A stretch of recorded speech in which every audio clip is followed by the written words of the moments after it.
こんにちは。私はイエトです。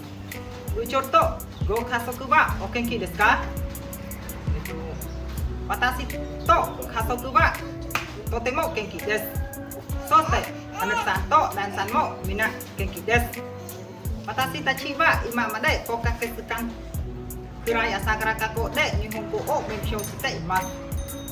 今日朝倉学校の社長が私の家へ訪問しに来ました。私の家はプレベン県にあります。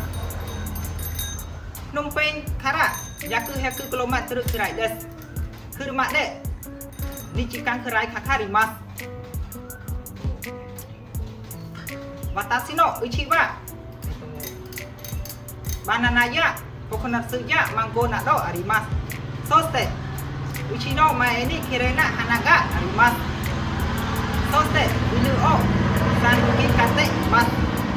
部長すみませんが今から私の家族を紹介したいと思います。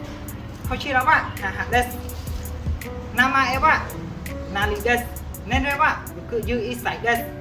主婦です。こちらは妻です。名前はバークです。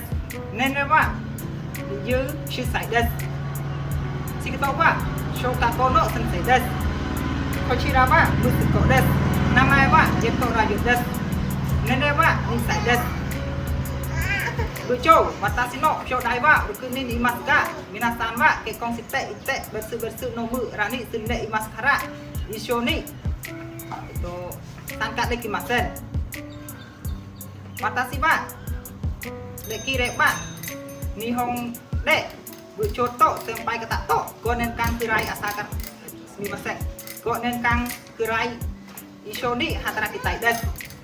将来は田舎で就航すみませんご就農業をしたいと思います。どうぞよろしくお願いします。どうもありがとうございます。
社長、こんにちは。